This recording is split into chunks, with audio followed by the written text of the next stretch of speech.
a bit, but here's one company that's been doing well. Gold Finance major Muthoot Finance has entered the mutual fund space, acquiring IDBI mutual fund AUM business for 215 crores. Oommen, Mammen, CFO of Muthoot Finance, joins us now. Good morning, Mr. Mammen. Thanks much. This is an extremely competitive space. What do you expect to make over here from the mutual fund space, say FY21? What can it contribute to you? Good morning, Leda. So, entering into mutual fund space, the decision was taken by the board some time back, and we have got an in-principle approval from the SEBI also for setting up a greenfield mutual fund.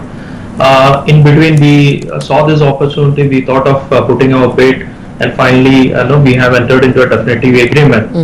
Now, entering into this space is not purely from a profit angle. Now, if you compare with the profits of Muthoot Finance of 2,000 crores plus, the profits coming from this activity will be very less. But look at the customer base we have. We deal with about 2 lakh customers per day.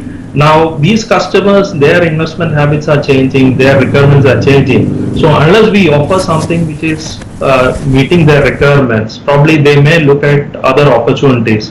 So, that is where we are coming from. So, meeting the customer's expectation is the main driver for entering into this space. So far we have been providing them an opportunity to invest within Muthoot Finance. Now, everyone will not invest their entire money in Muthoot Finance NCDs. Now we need to offer other requirements. The generation is changing, so they have other requirements. So we have about 4,500 branches, doing gold loan business as well as the NCD business. Now we intend to offer mutual fund products through our branches for our customers. That's the whole objective. It is not a purely from a profit motive. Compared to profits of Muthoot Finance, it will be very less as a percentage. Okay, so the profits will be very less, but can you give us any guidelines on, what the AUM growth could look like? I know it's very early days yet, but what kind of growth are you looking at over the next 1 to 2 years? See, the management view is it should be a 5-year project. Now, it's too early to comment anything on that. We just entered into a share purchase agreement. Now, we need to complete the other regulatory formalities. Now we need to sit with the team. There is an independent board which is there for the AMC. So we need to chart out our growth plans. It's too early to comment, but in the next 5 years it should do well. That is the expectation of Muthoot Finance board. How does this 4 times? I think you paid 4%, right? It was a 5,300 crore AUM for IDBI mutual fund. You paid 215 crore, so you were paying 4%. No, I would not like to comment as a percentage of the AUM. So we took a total call on the business, and we agreed on a valuation based on several aspects, including the operational team, etc. So, will the IDBI bank network continue to distribute these mutual fund schemes? I mean, how will it really work between the two of you? So there is no definite commitment on the distribution of the products by the IDBI bank. To my understanding, IDBI distributes not only of IDBI mutual fund AMC products, other AMC products also they are distributing. So probably once we acquire it, we may have to negotiate with them for a fresh arrangement. Otherwise, there is no definite commitment from IDBI bank. Okay. Well, since you are with us, I wanted to ask you about Catholic Syrian Bank as well. CSB is now entering the market. They are huge in gold. 1/3 of the book is gold, and now, as a listed bank, it's possible that they're going to get cheaper finance. Will that be big competition for Muthoot Finance? Will you have to undercut, offer lower rates?